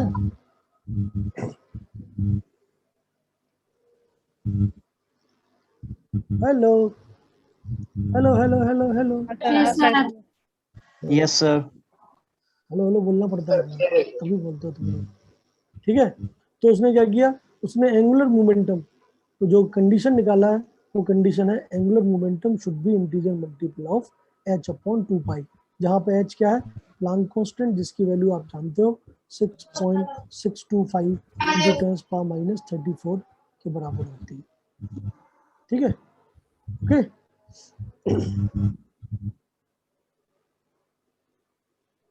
चलिए, तो इसके बाद हम लोग आगे बढ़ते हैं। तो क्लियरली आगे आपके पास आ जाएगा एंगुलर मोमेंटम। एंगुलर मोमेंटम तो आपको पता ही है, एंगुलर मोमेंटम क्या होता है, movement of momentum, circular motion में यूज होता है। जनरली एंगुलर मोमेंटम का फॉर्मूला क्या होता है, एंगुलर मोमेंटम का फॉर्मूला होता है ये R cross P, R cross P होता है formula, cross product of radial मतलब जो पोजीशन वेक्टर है मल्टीप्लाइड बाय मोमेंटम वेक्टर, ठीक है? सर्कुलर मोशन के दौरान जो एंगल होगा वो 90 डिग्री होगा, साइन 91 हो जाएगा, तो आर इंटू पी आ जाएगा। आर तो आर है ही, पी कितना है, एम वी। तो एंगुलर मोमेंटम सर्कुलर मोशन में होता है एम वी आर, जो कि यहाँ पे मैंने निकाल रखा है। क्लियर? इसमें तो कोई डाउट है नहीं किसी को? ओके, दैट मीन्स जो पहली इक्वेशन आपको मिलेगी बोर्स मॉडल की वो है कौन सी, angular momentum should be equal to m v r and that is equal to n h upon 2 pi, ठीक है? क्लियर है बात? फर्स्ट ऑर्बिट है तो एम की वैल्यू 1, सेकंड ऑर्बिट है तो एम की वैल्यू 2, थर्ड है तो 3, फोर्थ है तो 4, इस टाइप से आप बढ़ाते जाइए। चलिए, क्लियर हो गया? ठीक है, एक मतलब एग्जाम्पल के थ्रू मैंने समझा दिया कि भैया अब बोर्न ने क्या बोला कि आपका जो भी पॉजिटिव चार्ज है वो न्यूक्लियस है, टोटल प्रोटॉन्स टोटल न्यूट्रॉन्स वहाँ पे है, इलेक्ट्रॉन जो है वो एम ई मास का है, वी स्पीड से चल रहा है आर डिस्टेंस पे, एम वी आर की वैल्यू एन एच अपॉन 2 पाई होनी चाहिए। जेड की वैल्यू नो डाउट वेरिएबल है, क्योंकि अलग अलग एटम के लिए जेड की वैल्यू अलग अलग है। हाइड्रोजन एटम के लिए जेड 1 होगा, हीलियम प्लस के लिए 2 होगा, लिथियम 2 प्लस के लिए जेड की वैल्यू 3 होगी, एंड बेरिलियम 3 प्लस के लिए 4 होगी, ठीक है? क्लियर है बात? चलिए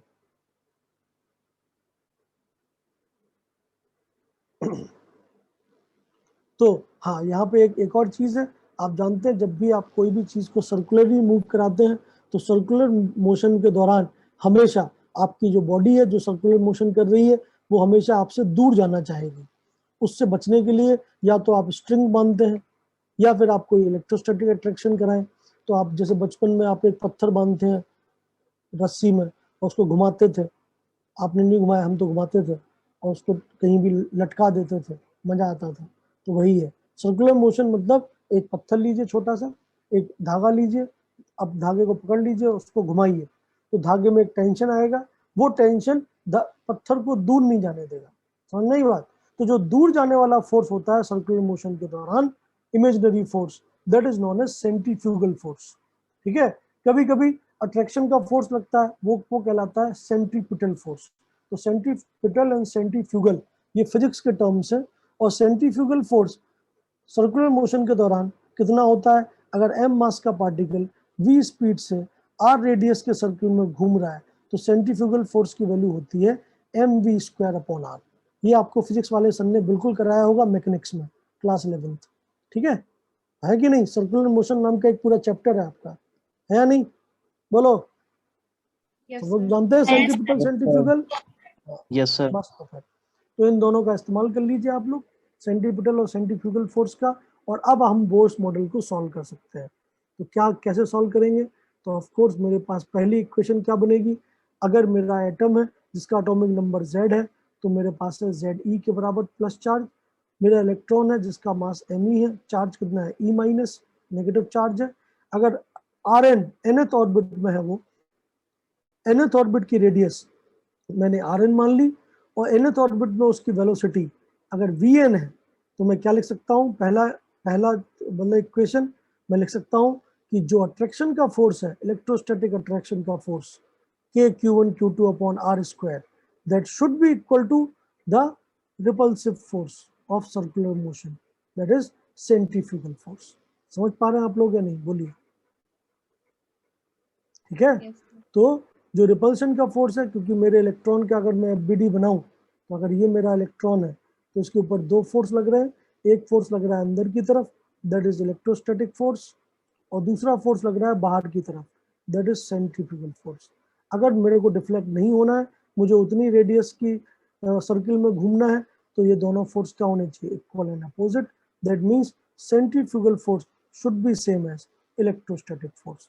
So centrifugal force is balanced by electrostatic attraction between nucleus and electron. So this will be your first equation. समझ में आई बात, देख लीजिए।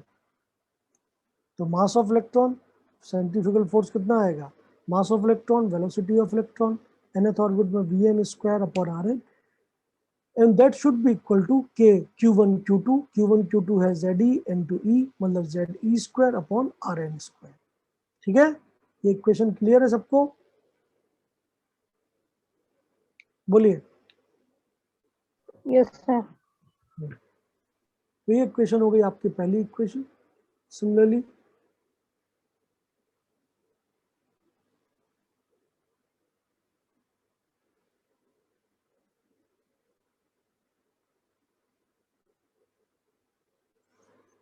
बोर्स के हिसाब से जो दूसरी इक्वेशन है, angular momentum should be equal to N integer multiple of h upon 2 pi. तो दो इक्वेशन है, और अगर आप इसमें वेरिएबल्स ढूंढें तो वेरिएबल दो ही है।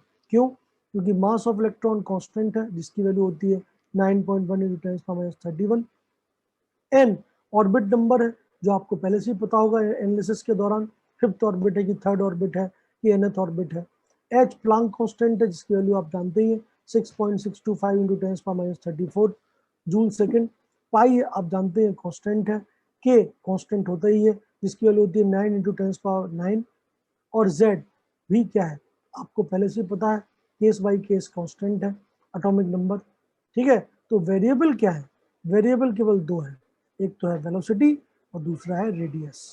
समझ में आई बात। सो Vn और Rn आपके वेरिएबल है, और इन वेरिएबल्स को के बीच में दो इक्वेशन है, तो वेरिएबल कितने, दो, इक्वेशन कितनी, दो, दो वेरिएबल दो इक्वेशन। क्या आप Rn और Vn को सॉल्व कर सकते हैं, बोलिए भाई। जितने दो वेरिएबल को सॉल्व करने के लिए कितनी इक्वेशन चाहिए आपको,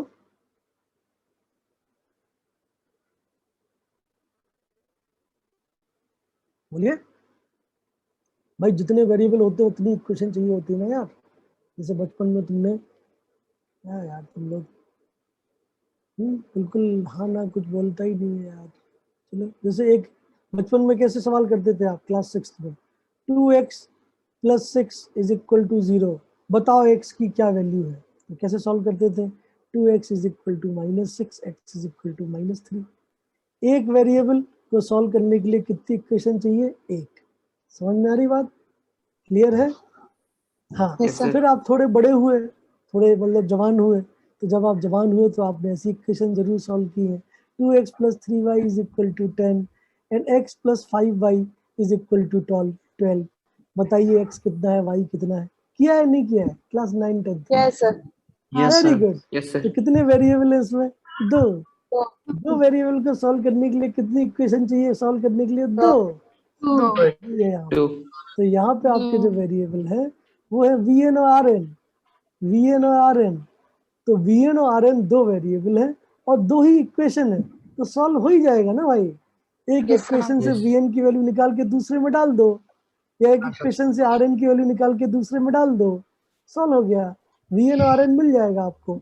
चलिए सॉल्व करते हैं, क्लियर है। Yes, और sir. डिटेल में बताऊं? चलिए नहीं ठीक सर. है, नहीं सर। Very good.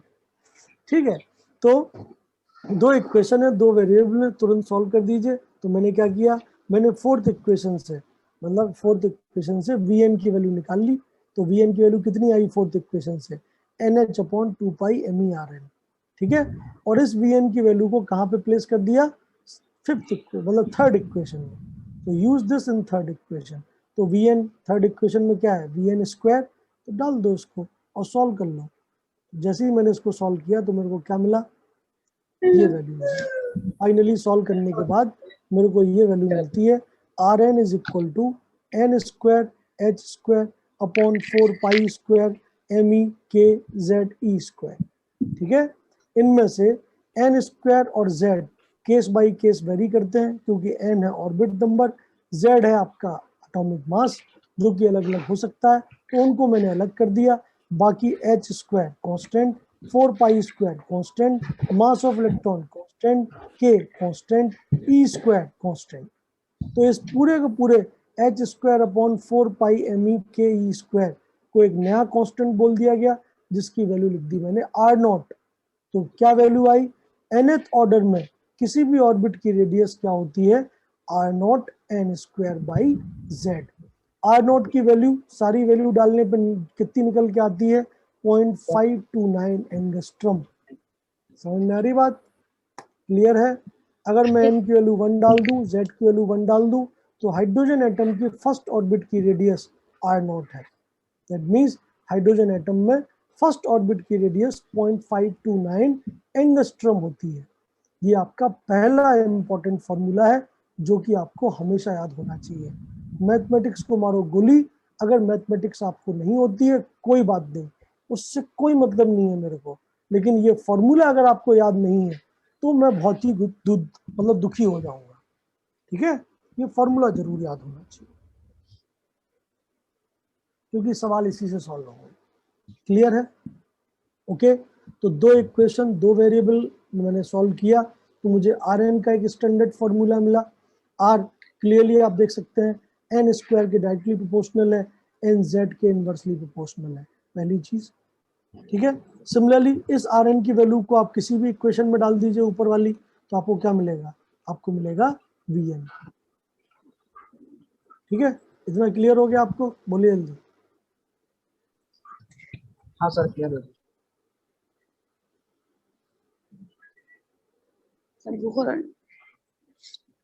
रुकिए रुकिए,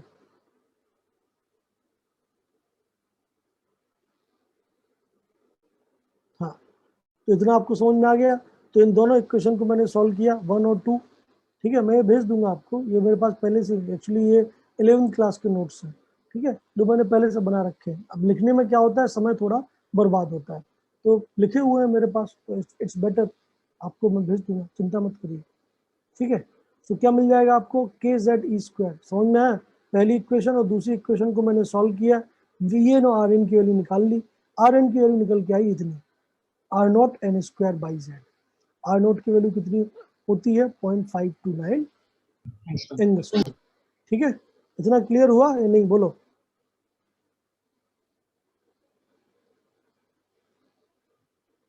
आगे बढ़ जाऊं? इस Rn की वैल्यू को मैंने यूज कर लिया किसी भी एक इक्वेशन में, तो मुझे क्या मिल जाएगा? Vn। और Vn के स्टैंडर्ड फॉर्मूला क्या निकल के आता है? ये Vn is equal to V0 Z by n। ठीक है, ये भी इंपॉर्टेंट फॉर्मूला आपको बिल्कुल याद करना चाहिए। V0 की वैल्यू किसके बराबर होती है? h/2πme। सॉल्व करेंगे तो आपको V0 की वैल्यू मिलेगी 2.18 इंटू 10⁻6 मीटर पर सेकेंड। दैट मीन्स अगर मैं Z को 1 मान लूँ, हाइड्रोजन एटम, n को 1 मान लूँ, फर्स्ट ऑर्बिट, तो हाइड्रोजन एटम की फर्स्ट ऑर्बिट में जो स्पीड होती है इलेक्ट्रॉन की, वो V0 के बराबर होती है।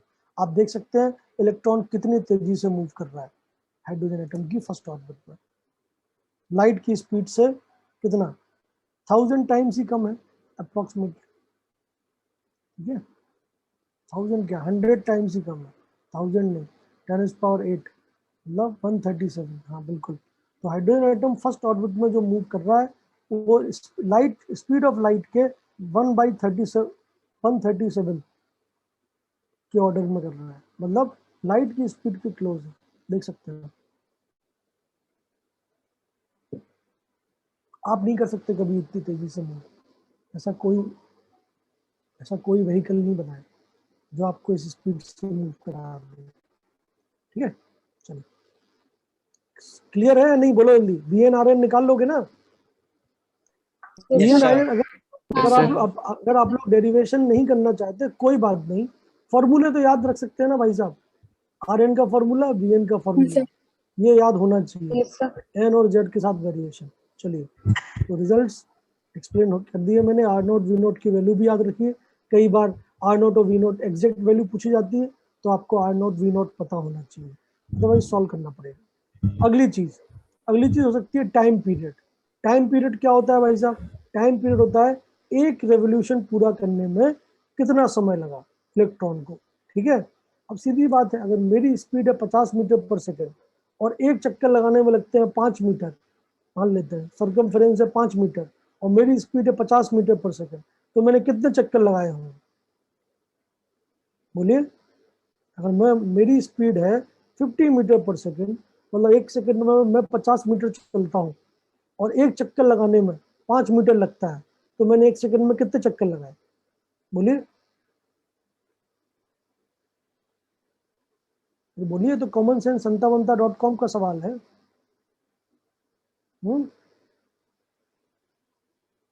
बोलिए, कोई नहीं बोलेगा। भाई मेरी स्पीड 50 मीटर पर सेकंड है, मतलब मैं एक सेकंड में कितना मीटर चलता हूँ? 50 मीटर। 50 मीटर। और मैं आपसे बोल रहा हूँ कि एक पूरा चक्कर लगाने में 5 मीटर लगते हैं, तो मैंने एक सेकंड में कितने चक्कर लगाए होंगे? बताइए, बोलिए बोलिए। सर 10 सेकंड्स लगा। बिल्कुल 10 चक्कर लगाए होंगे यार, हद हो गई। 50/5 यार क्या है? मतलब यार थोड़ा तो मतलब जस्टिफाई करो यार, मतलब कॉमन सेंस है भाई ये। मुझे 50 मीटर चलना है, चक्कर पे थोड़ा डिपेंड करूंगा, मैं तो 50 मीटर चलना है, मैं तो एक सेकंड में 50 मीटर चलूंगा ना भाई। तो कितने चक्कर लग जाएंगे मेरे? 10 चक्कर लगेंगे, तभी ना मैं 50 मीटर चलूंगा।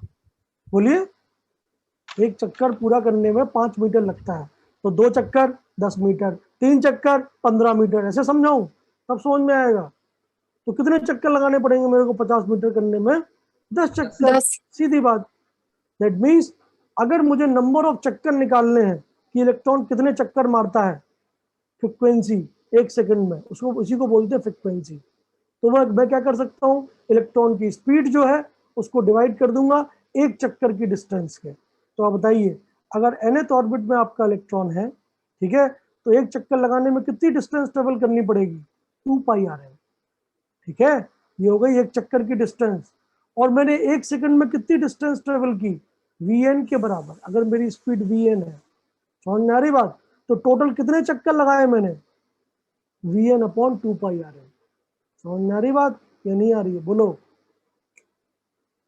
आ रही है। तो ये कहलाती है फ्रीक्वेंसी। फ्रीक्वेंसी क्या होती है? नंबर ऑफ ऑसिलेशंस पर सेकंड, मतलब एक सेकंड में कितने राउंड्स लगाए। तो एक सेकंड में कितने राउंड्स लगाए, मेरी जो स्पीड है उसको मैं डिवाइड कर दूंगा सरकमफेरेंस से। ठीक है, अगर मुझे पता चल गया, अब मैं अलग से सवाल पूछता हूँ आपको। अगर मैं बोलूँ आपसे कि मैंने एक सेकंड में 10 चक्कर लगाए, तो बताइए एक चक्कर लगाने में कितना सेकंड लगा? बोलिए। मैंने एक सेकंड में 10 चक्कर लगाए, ठीक है, तो एक चक्कर लगाने में कितना टाइम लगा मेरे को? बताइए। 1/10। बस, दैट मीन्स जो फ्रीक्वेंसी होती है उसका उल्टा कर दोगे तो टाइम पीरियड आ जाता है। तो फ्रीक्वेंसी अगर आपकी है ν/2πrn, तो टाइम पीरियड है उसका उल्टा। हमेशा ये होता है, ये रूल है। Time period is always inverse of frequency. ठीक है, क्योंकि टाइम पीरियड है वो टाइम, एक चक्कर लगाने में कितना टाइम लगा, फ्रीक्वेंसी है एक सेकंड में कितने चक्कर लगाए। ठीक है, तो time period will always be inversely proportional to frequency. ठीक है, तो टाइम पीरियड होगा 2πrn/Vn, फ्रीक्वेंसी होगा Vn/2πrn। Vn और Rn की वैल्यू आप जानते हैं, तुरंत डाल दीजिए, आपको नया फॉर्मूला मिल जाएगा। तो क्या नया फॉर्मूला मिलेगा टाइम पीरियड का? टाइम पीरियड में जैसे आपने डाला 2πrn, तो 2πrn की जगह पे आप क्या लिख सकते हैं? R0 n² by z। और Vn की जगह पे क्या लिख सकते हैं, V not Z by N। 2 pi R not upon V not constant है, उसको अलग कर लीजिए। N square by Z upon Z by N, A by B by C by D, क्या होगा, नीचे वाला ऊपर जाएगा और बीच वाले दोनों मल्टीप्लाई हो जाएंगे, मतलब आपको मिलेगा T not N cube upon Z square. So this is the important formula of time period, ये भी आपको याद रखना है, ठीक है।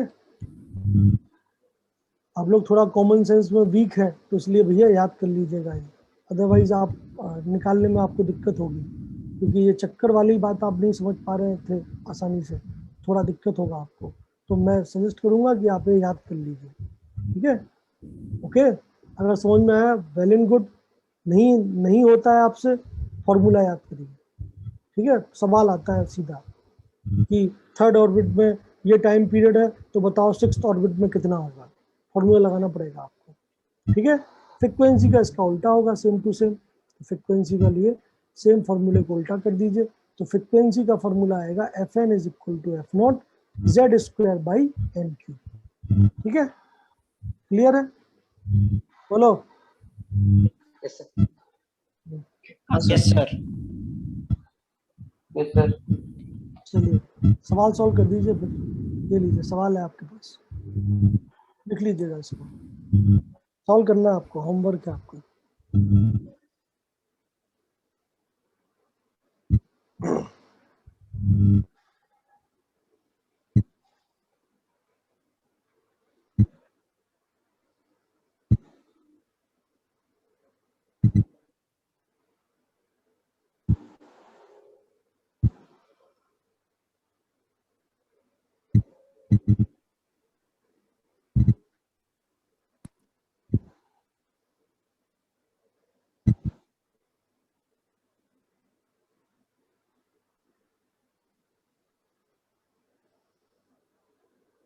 ठीक है, क्या सवाल है आपका कि if the radius of an electron in second orbit of hydrogen atom is x unit, calculate the radius of following. Important बात है, आपको एब्सोल्यूट वैल्यू नहीं निकालनी है, अगर x यूनिट गिवन है तो x की टर्म्स में ही आंसर निकालना है, समझ में आ रही बात।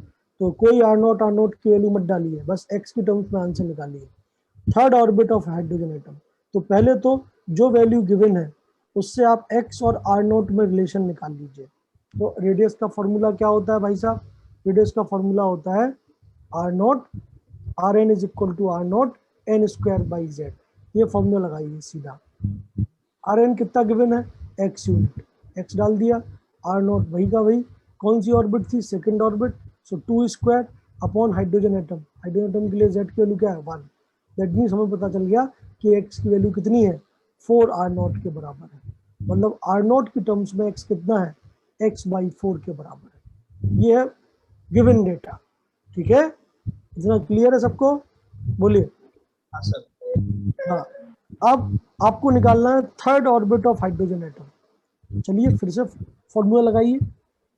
तो थर्ड ऑर्बिट के लिए z की वैल्यू कितनी होगी, हाइड्रोजन एटम है तो z की वैल्यू 1 और n की वैल्यू कितनी होगी 3, फॉर्मूला लगाइए।